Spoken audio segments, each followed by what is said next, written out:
Welcome to the Nonprofit Edge, a podcast series to promote purpose in practice. Each week, this webinar series features an extraordinary individual that provides valuable and impactful services, helping to transform the capabilities of their nonprofit clients. Join us as we explore a variety of topics, all vital to the success of nonprofit organizations. Learn and grow from the experience and expertise of our featured guests. Without further delay, let's introduce you to the host of the Nonprofit Edge podcast series, Chris Looney. Welcome to the Nonprofit Edge, the podcast where we explore the mindset, strategy, and leadership practices that help nonprofit leaders thrive.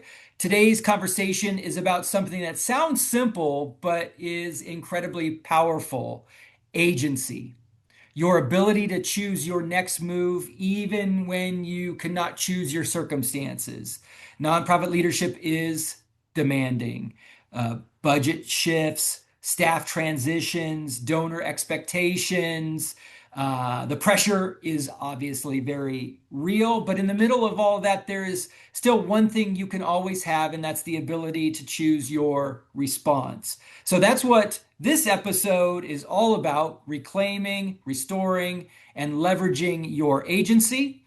And there is no one better to guide us through that conversation than today's guest. Joining us today is Janine McClintock, founder and owner of J9 Leading Solutions. Janine works with leaders who are ready to move from reaction to intention, from overwhelm to clarity, and from misalignment to purposeful action. And her work focuses on self-coaching, clarity, and helping leaders recognize that they're not stuck. They are choosing, whether consciously or unconsciously. Janine, welcome to the Nonprofit Edge. Thank you, Chris. Super excited to be here with you to have this conversation today. Yeah, I am too. And let's jump in. But before we talk about agency, I'd love to start with your own leadership journey. Can you tell us a little bit about the experiences that have most shaped how you lead today? Yeah, I'd be happy to. When when I think back now on my long path to today, I think partly of individuals that influenced me growing up in a household with a family business, starting out of college in an organization that had a female CEO that was an amazing role model for me as a young woman, and then later my master's degree at Chapman University, and my advisor and leadership teacher and mentor there. There are several people that really have helped me form the kind of leader I want to show up to be, coming with a servant leadership kind of principle or foundation. But really how leadership is about the care of other people is really where I've always come from. And I saw that modeled. And the part of me, though, that has the confidence to express my own agency and use, really just start all the way back in high school when I was in student government roles, and really seeing how it doesn't matter that you're 16 years old, you can have influence and make decisions. And over time, I built those muscles. So when I got into the professional workplace, I had a sense of confidence that I didn't see other maybe 20-something-year-olds possessing. And I look back now and think how fortunate I was to develop that practice early on, to have that belief that I can influence my situation with the choices that I make, and my age or gender, it doesn't matter. I have that agency and that opportunity to craft chart my own course.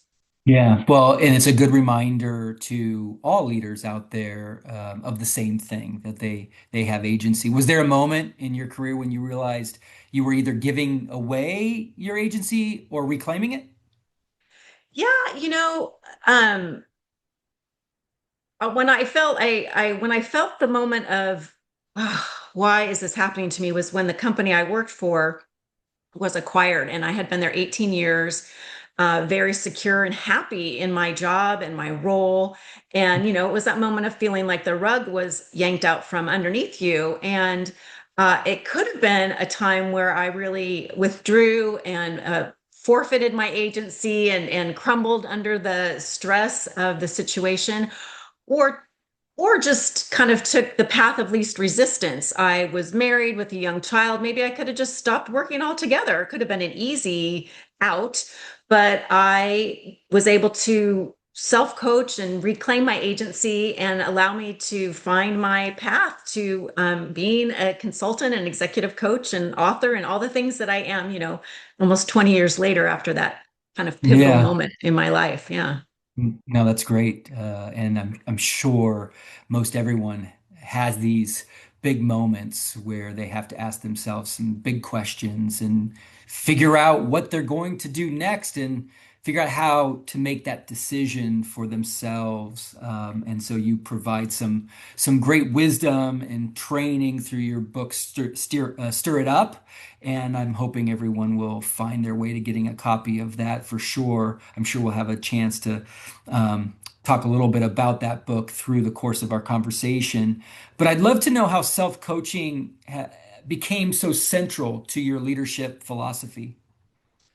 Yeah, so I would say it's a build, and it's anchored in the area of appreciative inquiry. If any of you or the listeners are familiar with that, but which is really a form of community development in terms of asking questions about the possibilities of the future. How do we create a society in which all people are supported, and things like that. So this Right. idea that the right questions asked in a constructive way can really lead to innovative, creative ideas, solutions. And so there's a bit of anchoring there. And it was through my own learning to coach other people, actually, right, as I became a certified coach. So I learned to use questions as a powerful tool with people.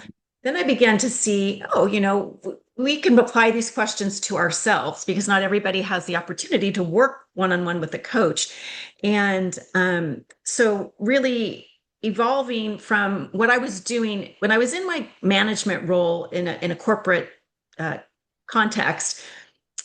I had this thing called the power of three that I love to use. And it taught people, rather than coming to me with their problems, they needed to come to me with three pieces of information about the situation, three possible consequences if the situation wasn't solved, and then three possible solutions, right? So they didn't have to have everything figured out, but they had to come with that thinking done, which meant they had to coach themselves to get to the point where they could come to my office, right? So that was the early days. And then one of the first digital programs I created back in 2017, which was called Step Up and Lead, it was really anchored in that idea of how could I help people who I can't help one-on-one or in a training help themselves. So it's, teaching somebody to fish. And so it's giving people not only, concepts or frameworks or models, but what are the questions that you should be asking if you're trying to figure out, in the context of just a management, if you're trying to figure out how to give somebody performance feedback, what are the questions you should ask yourself to prepare yourself to give that feedback, right? There's always this element. So it's been this kind of build. And then when COVID hit and I decided to have the space to write the book, Stir It Up, it really was an opportunity to, again, take what I know, have experience on both the personal and professional level, and try to make it more available to the masses where someone can pull that book off the shelf and, the questions are there. You don't even have to think of them necessarily. The skill I'm trying to impart is how do we ask ourselves questions that are going to help us move from reaction to intention. Yeah, that's great. So you called it the rule of three, or what was I used to call it the power of three. the power of three? Okay, so Yes. I just wanted to do a shout out. The power of three, where you talk about sort of the three pieces of information, right? And the three solutions or possible, Yep. and then the three middle part. That is so helpful. I mean, to ask staff members that maybe you supervise to be able to do that is just a great framework, and I think it's just so powerful. So thank you for bringing that forward. And what it does, right, is you're helping people to learn how to think for themselves. You're helping people learn and practice their agency, right? It's rather than, because they might come to me and the solution I might give them might not be one that they prefer, right? And Right. then they have to comply as opposed to being involved in it and bringing forth. And as our manager, I really try to help vet those solutions and again ask more questions and to arrive at that final place. But yeah, in many of the groups that I work with, this particular nugget is one of the favorites, and people can Yeah. really wrap their mind around it. They can apply it quickly, and it's probably one of the agencies building superpowers, right? Is ability, That's right. this technique. Yeah. Well, it's simple, it's elegant, and it shifts the burden from, the leader to be the only person with good ideas to um, hearing what other ideas might be out there, which, I always find like, oh, I had only thought about this one particular solution, and now I'm presented with a dozen that I had Yeah. just never knew was possible, which is kind of the way AI makes me feel. Like like I was only thinking of this from my own vantage point and perspective, and now I'm understanding that there's a lot of different ways. So, Well, and I don't take it please, personally, because all of us, our brains are designed to be lazy, right?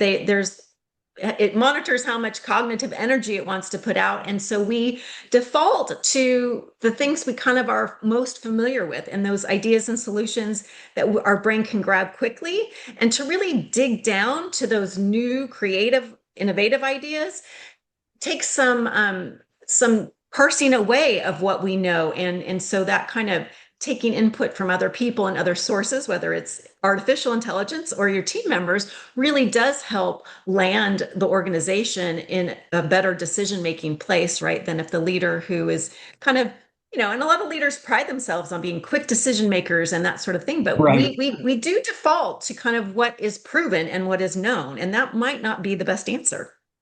Yeah, yeah, agreed, agreed. Um, some people might be thinking to themselves that this word agency or this concept is rather abstract. How do you define it in simple, practical terms that might help leaders kind of have a common understanding of agency? Sure. No, I think that's really relevant and important. And I think the clearest line from agency is to the word choice, right? That we do have choice and the ability to influence our situation. I like to use the idea of we are in our own stories, right? Mhm. But we're not just in it. We hold the pen, and so if there is a new chapter to be written, we have the agency, we have the ability to do that. So it really is about our capacity to influence our circumstances, even when we don't control them. And it's important for people to believe and to know that I have options, I have choices. Um, I am free to try things out. And you know what? If they don't work, we can try something else. And that is very freeing and liberating, especially the the more stressful the situation, the more it can diminish our mindset to believe that we have those choices and those opportunity to test and try. That's even when that becomes even more important, right? Under stress. Again, under stress, we might make a decision out of fear or habit and not be prepared to think about what are different ways to approach this stressful situation and bring it to resolution. Yeah, yeah. So how is agency different from control then? So control is feeling like I have to know everything and be certain before I can act, right? Okay. Agency is much more flexible than than control. So, and there's elements to it, right? Like control can feel a little more external facing. Agency very much is an internally facing practice, right? It's going inside and really having those self conversations. Um, Control, much more rigid. Agency much more flexible, right? That's the Okay. testing, the trying. I like to say agency does provide that feeling of empowerment, and control is exhausting. If you've ever Okay. tried to control situations that really are beyond your own control, but you try anyways, we all do that all the time. Sure. It can be very exhausting. And, agency is about growth and change and transformation. And control often can be just about protecting the status quo, right? That that often feels safer for us than maybe taking the risk of doing something differently, making that bold decision or choice that's going to take us somewhere new. And I feel like agency where we can really align with our values if we're acting from that place. And control often is a sign that we're acting from a place of fear. So it's a lot to unpack there. I'm really glad that you had that Yeah. question. Yeah. And I know we can't unpack it all. Yeah. Because it would take days. Yeah. But it's helpful to provide that framing, and so people can begin to ask questions of themselves. Am I control oriented, or am I sort of agency focused? And it's interesting to me because I know you talk about people that might live reactively versus live intentionally. And I'm sure there's something to having agency or control that influences that. How do you know when, or how do you recognize when you're living reactively as opposed to intentionally?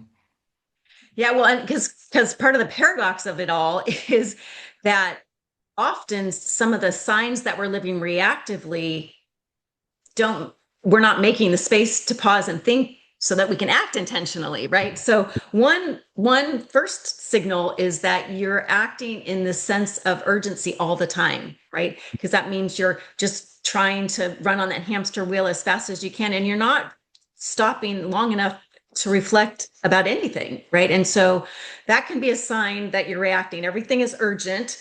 You're feeling rushed a lot, maybe feeling behind when you're not actually behind, but that is the sense that you have always, the never ending email inbox, that sort of thing.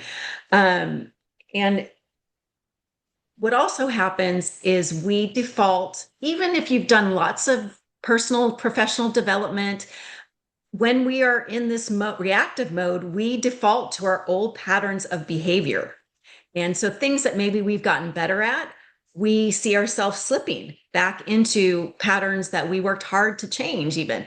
And so, I think the most important thing to recognize if you haven't taken that time to pause. And once you do, that usually creates a little bit of space to recognize maybe you're in a spiral or even just in that stuck place, right? Where you're just reacting. Unfortunately, I talk a lot about with clients, this idea of being real in their work, being reactive. All the work they're doing is reactive, as opposed to how do you get to that place of being proactive? And Okay. it takes a lot more quiet, reflective work than most leaders allow themselves to have. When their schedule is packed, meeting to meeting to meeting to meeting to meeting to meeting to dinner meeting to breakfast meeting, Right. like when's the time? And Yeah. an important takeaway is you got to schedule it, plan it, that white space to do some of this reflection work. Good. Good. Yeah, that's helpful. It just has to be a priority. Yeah. Thank you. You often talk about choosing the meaning we make of a moment. Okay. So, to you, why is meaning making so powerful? Maybe you can describe it and explain why it's so important. Yeah. So, I mean, it's really one of the things that distinguishes us as human beings, right? Our need, our desire to make sense of the world, right, that we're in, and making meaning of it. And so, I the reason it's important is because it allows us to turn our experiences that we've had in the world into insights. If we pause long enough to do some of that self-coaching and ask ourselves some of the questions about, when we have an experience, are we asking ourselves, what did I gain from that? How am I different based on that experience?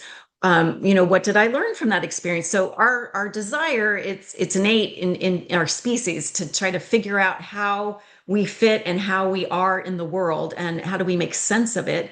And this also helps us then be able to choose and make some of these choices and decisions but we have to have this understanding of where are we at in the moment? What is this, all of it telling me, right? Like we have all of our senses taking in information, or sight, or smell, or taste, all those things, but we do really have to process and make sense of not only things in that physical level, but at the emotional level, what is happening inside of me, and how does it influence how I'm acting right now, right? Like, so if I'm experiencing something and I'm feeling my heart rate go up, and I'm feeling maybe my temperature rise, and maybe I feel this emotion of anger creeping up in the moment, can I mitigate that at least long enough to take a beat so that whatever comes out of my mouth is not going to do harm to whoever Yeah. might be across the desk from me, right? So can I regulate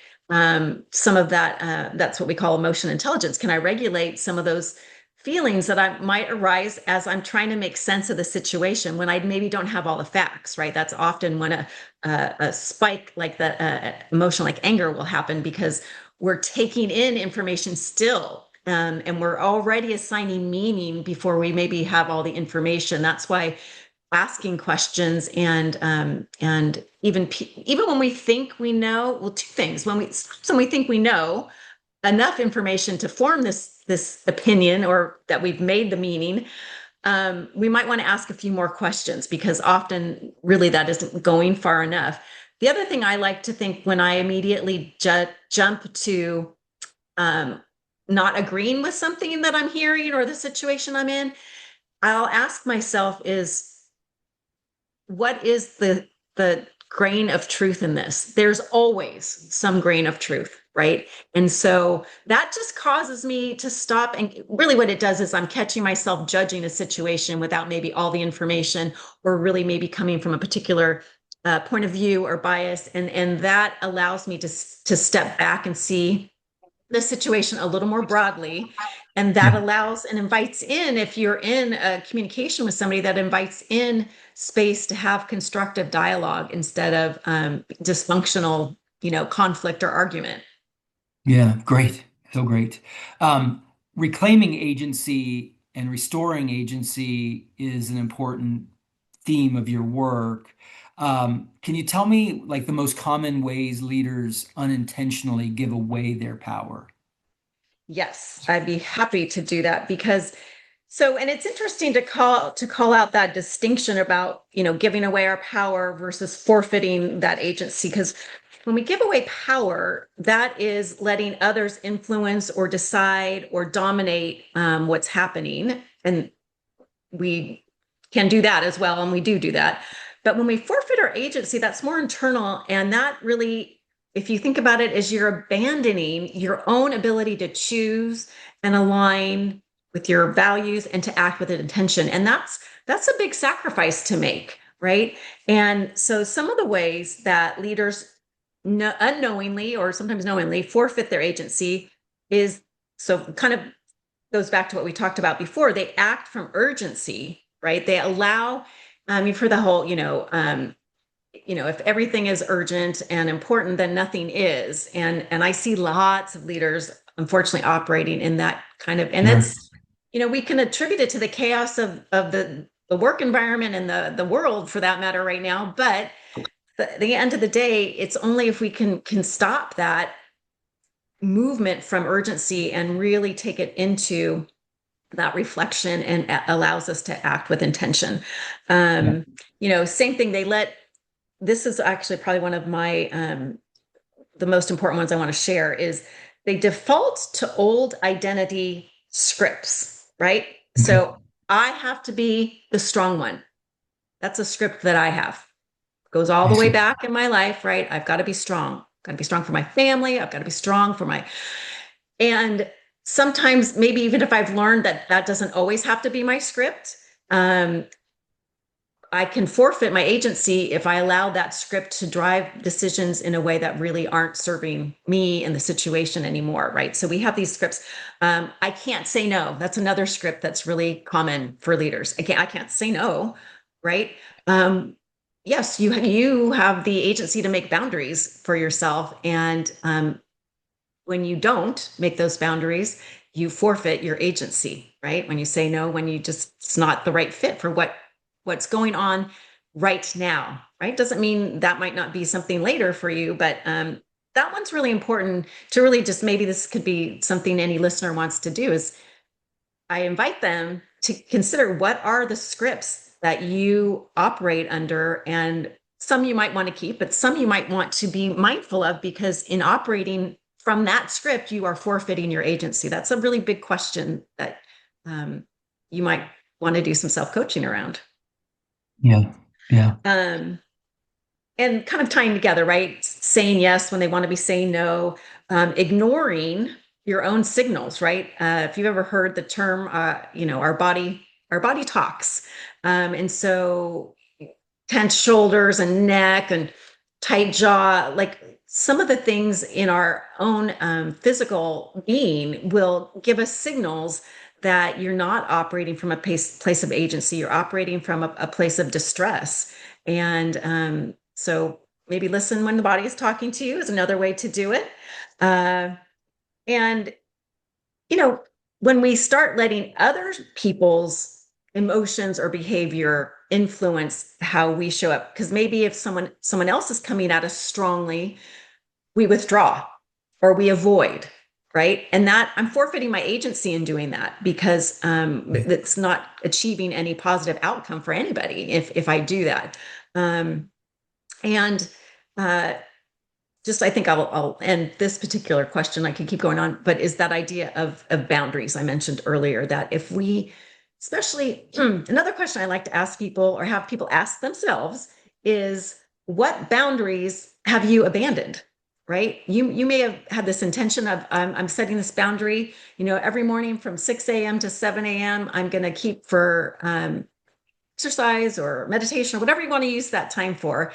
And so you get up early, and instead of getting on the Peloton or the treadmill, you start checking your email and you start responding to emails, and like you haven't protected that boundary that you set for yourself. So you're giving up your agency when you do that, because now you're not getting your workout. You start your day with lower energy. You feel bad throughout the day that you didn't do what you said you were going to do, right? So you carry that kind of, not guilt, but you feel bad about that. So really looking at what your boundaries are and how to protect them can actually promote and help you preserve your agency. That's great. That's great. Such good advice. When we're talking about self-coaching, which is a huge theme of your work and part of your practice, I'd love to know what self-coaching actually looks like on a daily basis for a leader. Okay. So in an ideal world, right? So self-coaching really is about asking ourselves questions rather than operating from a place of knowing, because this happens a lot. The more expert we become in something, the more we think we know, the quicker we are, again, our brain to just jump to answers. And, even a simple question like, okay, I think I have what I want to do here. I think I have this decision. What am I missing? And this is an interesting point that as we are all learning AI prompting and how to be better at prompting AI, it's kind of what the skill you need to develop with yourself is how to ask yourself questions So in the good. moment. Yeah. Yeah. Right? Yeah. I mean, really think about it. If you apply all this, we're putting a lot of energy into figuring out how to write good prompts.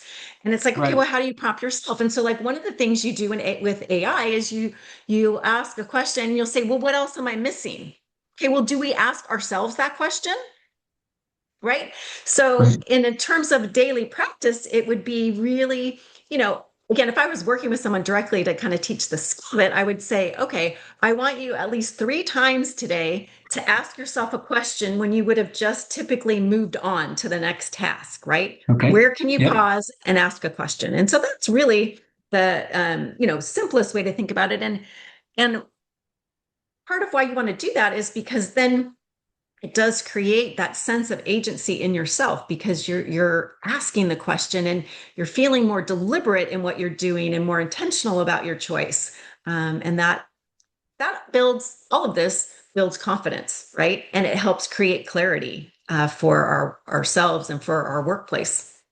Yeah, I was just going to ask, how can nonprofit leaders model agency for their teams?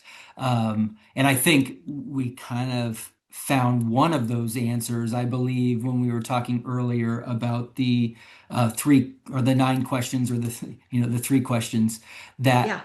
that seemed to be such a great way to model agency for others. But I know you have a few other tips and tricks to help sort of teammates understand what agency looks like.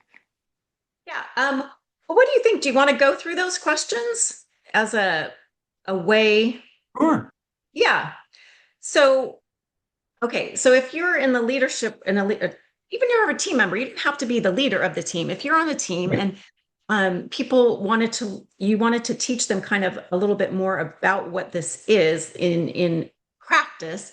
Um, you ask them to recall a situation that might feel challenging currently, and where they might feel unsure or stuck, or wanting to make a next step but haven't really taken the action yet. And so to ask them the question then about what is it right now that is driving you?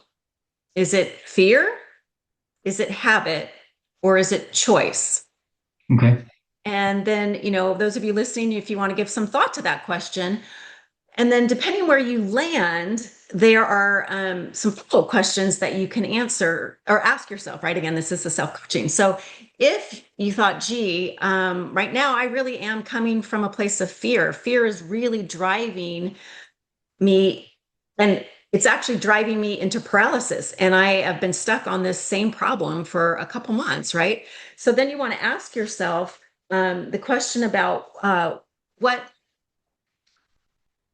what do I need to do? What am I afraid of? Excuse me. What am I afraid of right now? And what do I need to do to become grounded enough to take the next step? Okay. And that helps you understand the fear. And sometimes when we name it and label it, we think, well, that's just really silly. I can't let that stop me. I got to move on from there. Right. And similarly, if you answered for habit, there's another question that you can follow up with and say, okay, what pattern am I repeating here? Where am I acting in a way that I don't want to be acting? And what small step can I do next? And I think what's important to point out to people is we're not asking you to create a 10-year plan and have everything figured out. It's just enough to get you to the next question, right? Great.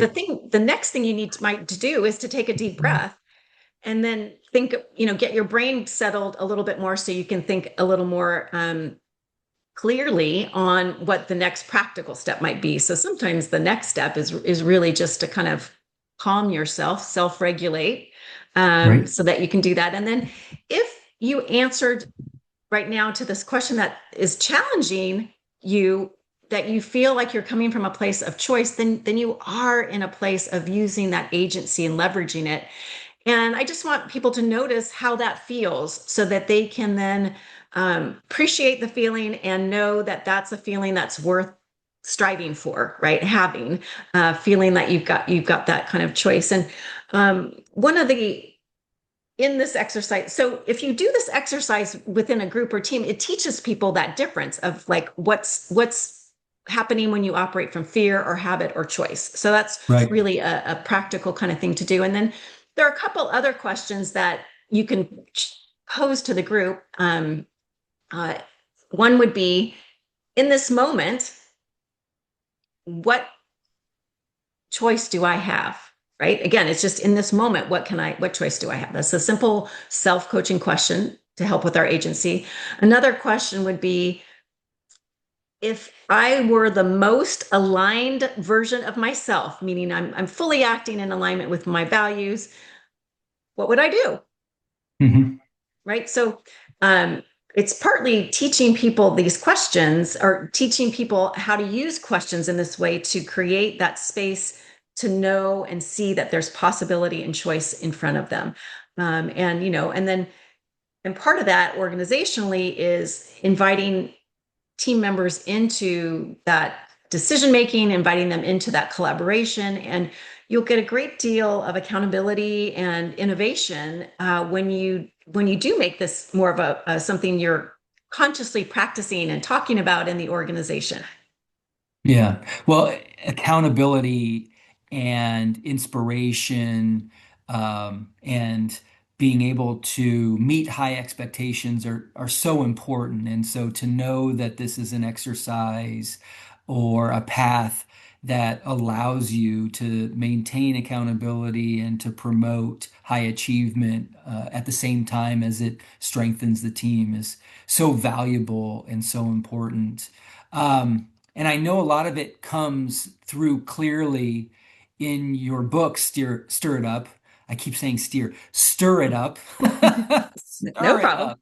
Um, so I wanted to kind of ask the question about why you chose to use a parable to teach leadership and self-coaching.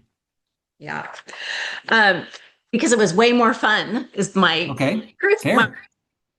But I also, in also truthful in the answer is that I feel that story is relatable, more relatable for people. It's really about how do you navigate change or disruption, which we all experience in its many forms. And so, even though the story has a particular disruption in it, we can clearly identify. And I wanted people to do that. And I wanted to have it be accessible where people wouldn't feel intimidated, and it's too voluminous and voluminous, and I don't have time because people's attention spans are short. That's another reason I always try to meet people when I'm coaching them where they're at. And same thing when writing this book, Mhm.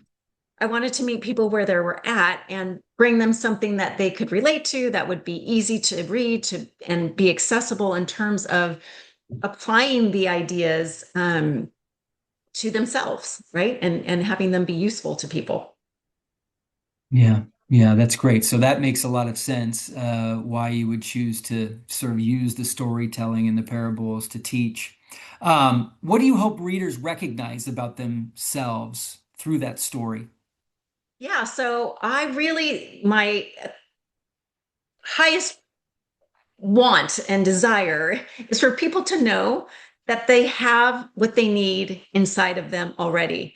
So many of us go around in the world feeling that we're lacking or we're not enough, we don't know, or we're inexperienced, or we're immature, or we're too young. Things that the negative self talk and self doubt that creeps in for everybody.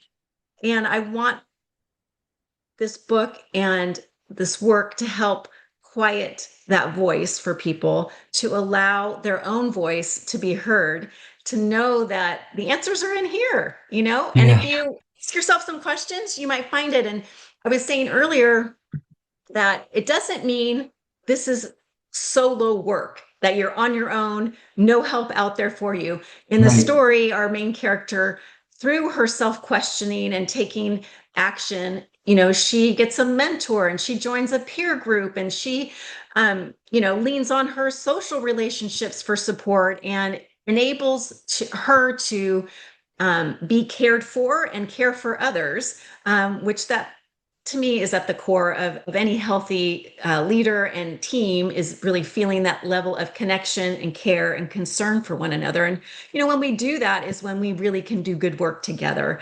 And I do want people to understand and know that they can do it. They can stir things up and they can make things better, and they can really chart the course for themselves. They don't Yeah. technically need anybody else. We're often waiting. I see people waiting for someone to rescue them or someone to save them or someone to just tell them, when people get to that place of being super overwhelmed, they're just wanting someone to give an answer, because we do suffer from decision fatigue for sure. And I do feel like these tools that we've talked about today are a way to help move you from kind of feeling stuck in a decision to what's the next step I can take. I don't have to have it all figured out, but I can take the next step and then the next one and the next one. And suddenly you're somewhere where you couldn't have envisioned 6 months ago or what have you. Yeah, well, we do need to make sure that we're not in a status of paralysis, that we're Right. mo moving forward and doing and testing and trying and accomplishing. So there's nothing worse to that than being paralyzed. So I Right. certainly appreciate that. Um, you mentioned something about sort of living out of alignment. And where do leaders most often discover that they are living out of alignment? So when we feel a sense of dissonance, meaning I'm showing up to my job that I used to like and love even, but I can barely get out of bed in the morning, right? I feel dread, I feel low energy, I feel and those are signals that you are out of alignment. And I like to have people focus on their values and at that level of alignment, right? So if in my values, I value development, right? Professional development. And I feel like I'm not offering that in my organization to my team, that's going to create a misalignment, right? Where something I believe is important, I'm not offering.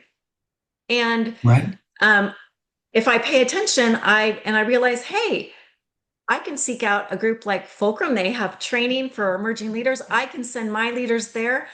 That it brings me back into alignment of my values of, professional development is important and being able to provide it in my role. And it just, when we get out of alignment is often because we just get busy and we are focusing on what's urgent and not what's important. So That's that's great. when people slip, I think. Yeah. Yeah, well, that advice is so practical and helpful. So thanks for offering it that. And I've got two questions left, and two, I think, ways to offer even more practical advice to leaders. So, second to last question is this. If every nonprofit leader listening today walked away remembering one thing about agency, what would you want it to be? That you are modeling it. And what does that look like to the rest of your organization? Yeah. Brilliant. Brilliant. I love it. And I like the fact that you used a question to frame the answer. So there's definitely that theme running through Stir It Up and through agency and through this coaching and self-coaching and training. So thank you for reminding us of that. So last question is, what does reclaiming your agency ultimately make possible in your life and with your leadership?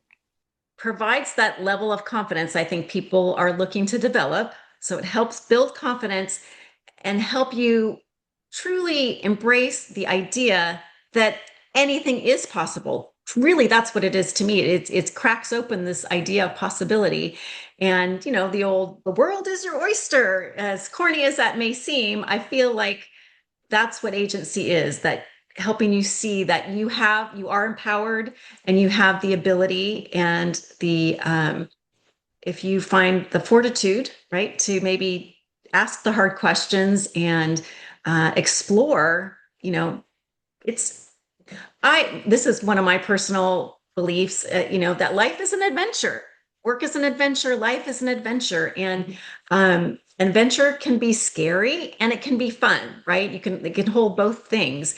Right. And I just want to encourage people to look at their work and their life as a work in progress, right? That we aren't ever finished learning, growing, transforming, developing. We're always just becoming the next version of ourselves. And, Chris, you and I have been around a while. We know the different iterations of ourselves that have come to grow. And whether it was, conscious or unconscious on our part, we were coaching ourselves along the way. And this is just trying to bring more, visibility to the fact that you can do this in an intentional way, and maybe save yourself some of the hard knocks you and I may have encountered as we progressed. Yeah, yeah. Well, there are plenty of hard knocks out there. So if you can avoid a couple along the way, you've done yourself a real service. My takeaway is really that my agency, my ability to um, get things done or to move things forward is within me, and I think that's just so encouraging for our leaders. And so, Janine, this has been such a powerful conversation, and I've appreciated everything that I've learned today. I love the fact that agency isn't about controlling everything. I love that it's about choosing your response, your boundaries, the meaning you assign to your experiences. So, I think for our nonprofit leaders, this can be really transformational development work if they embrace it. You might not control every plot twist, but you absolutely control the next sentence, right? But Absolutely. thank you. So Janine, thank you for helping us see that we're not simply characters in the story, we're holding the pen. And to our listeners, if today's episode challenged you or encouraged you, share it with another leader who needs to hear it. And as always, thank you for listening to The Nonprofit Edge. Until next time, see you soon. Thank you for joining us for the Nonprofit Edge, a podcast series to promote purpose in practice. We hope you've enjoyed this presentation and learned some important lessons from our featured expert. We always want our content to be informative and to position nonprofit leaders to succeed. Please join us again for our next podcast.